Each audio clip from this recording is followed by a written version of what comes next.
And now we're inside of why most businesses fail. And we're on the topic of they don't trust you. Anderson Harrison III here, brand story marketing expert. Can you just talk to how when you don't have a brand story or you don't have yourself in alignment with what you're trying to produce as a business, that people can't make the connection between you being a good seller or producer of this product and the reason why you started to do this product? A lot of times people don't trust you when it comes to your new business venture is because they don't understand your why and they just see you go from who they've always seen you been, never knowing your chaos, or they're meeting you for the first time and they don't understand why you are a person they should trust to do business with. So a lot of times businesses fail not because of the marketing, not because of the product, but simply because the audience, the customer, do business with people they know, like, and trust, and they haven't gotten the ability to trust you yet. Can you speak to how a brand story helps you build trust and word of mouth where other people can spread the story to help build trust? Sure. So there are several different things having to do with your brand that could create this um, feeling of trust between you and your customers or your target market. Specifically, right, when there is cohesion between your story and your marketing practices, or basically just how you do business. Um, the truth being that people, as you said, do business with people that they like, but all of that has to do with people needing to feel right. People don't necessarily remember every component it is to know about a specific person or an entity, but they do remember how that person or entity made them feel, meaning that there is something very valuable in connection with people, and stories allow for connection and shared experiences to be illustrated and put out there.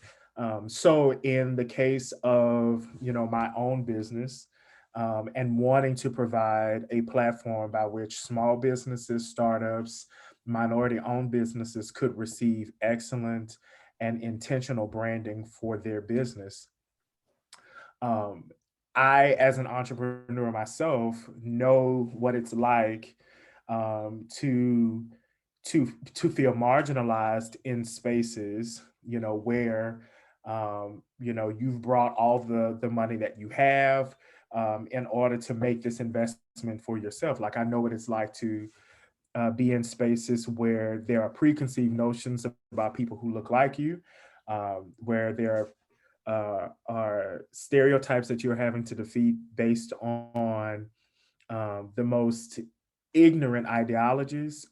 And being able to have that connection as an entrepreneur and as a person in the minority community creates this platform by which people will say, okay, let me listen to what he's saying, or let me engage in what he's doing because we have these shared experiences, right? And so the creating a or telling your story um, as your why, as the basis of why it is you do what you do, it promises to create that connection between you and that person. One thing that people need to remember is that um, you're talking about 3 in 4 consumers. So 75% of consumers also do research on a company Mhm. before they engage Mhm. with them. Where are they going for this research? Well, it's word of mouth, it is the internet, it's all of these things. So, again, the way in which uh, you do your branding, which is out of your story, right? Um, but the way in which you conduct your business has a direct correlation to another person's experience and whether or not they will recommend you to that person that they know as well, right? So it's also about it is about what people say about you. It is also about your social media presence. It is Mm, about your online presence, right? We live in a culture of immediacy. And so being able to find you online, and not only that, but be able to go through your website or your social media platforms and to be able to get this idea of who it is, right? We're matching your story or what you claim to be your story with the way in which you do business. So all of those things build trust. Um, there is there's evidence that is being formed on what it is or the way in which it is that you do business. Um, and also, um, the truth of the matter is that in addition to all of that, there needs to be a place on your social media and on your website where you've got your recommendations and your reviews. mm. Um, how can we trust you if we don't know what how you've helped someone? Um, Yep. if a person cannot leave an honest and candid opinion about their experience with your company, right?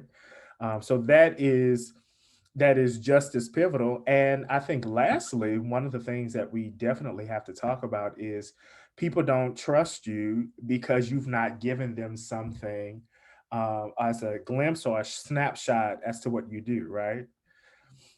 So there's this whole, contingency of people who believe that they're not giving any parts of their business away for free, right? Yes. That there is no such thing as free marketing. And whereas I do believe that there is no such thing as free marketing, what I do believe is that the giving people this glimpse of who you are, right, allows them to be able to see what their experience feels like if they were to take the plunge with you. Mm, So in Superlative, we offer a free 30-minute consultation where I'm just upfront and honest and tell you in that 30 minutes what I believe it is you ought to do.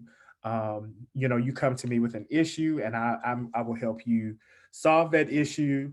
And you may not come to me again, maybe for another 6 months or a year. But the reality is, you remember that I was able to solve that issue for you. And so you can take that, right? You can take that experience and let that be your guiding focus um, in your own entrepreneurial venture.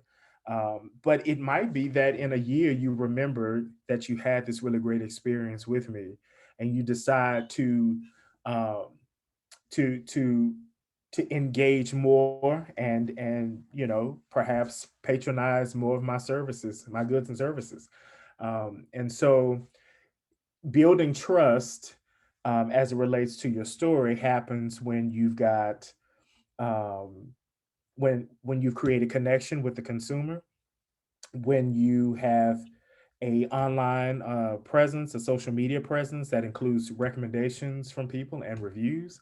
And then also it happens, trust is built when you can give a small nugget of what it is that you do, pieces of your business, to people for free without expecting anything in return, so that they can have an experience that will help them later on when they decide to take the plunge with you. I like that process where it's like I go online and I kind of see, are you who you say you are from your social media and your presence? Then I read your reviews and I see what other people are saying about you to see if there's a shared experience. Did they get a problem solved that you might be able to help me solve? And Right. then lastly, I get a try. So now I have my own personal experience. So my trust is built over a series of steps that you, as the business owner, with your brand story in mind, are thinking to yourself, I'm gonna bring this person through these steps to know that people can trust me. Right. And we can't always determine at what entry point a customer will take. For instance, um, if we're looking at it linearly, maybe we're looking at it as, okay, well, you look me up on social media first. Then you might, come across my website, and then you read reviews, and then you have the consultation with me, and then you've had your own experience. Um, if we're looking at it like that, then um, we can always make sure that they have a really great beginning experience, right? That some people might say, well, put all of your efforts in being able to be found, like, through Google AdWords and all of that. And then they neglect the other parts of the Man, process, right? You don't know where the customer is going to enter. so You true. don't know if it's word of mouth, because of someone else, or you don't know if they haphazardly encounter your website, or at whatever point. We don't know where the customer sometimes enters into the process. So true. So it's very important that all of these factors be equally robust, and equally intentional. Yes. Your social media presence, your website being clear and concise, your system where people can get a free consultation or a free product or a free good, whatever it is, be intentional. Like, all of those places be both robust and intentional, because we can't account for where the customer always enters. I love it. Thank you for Yeah. sharing that wisdom.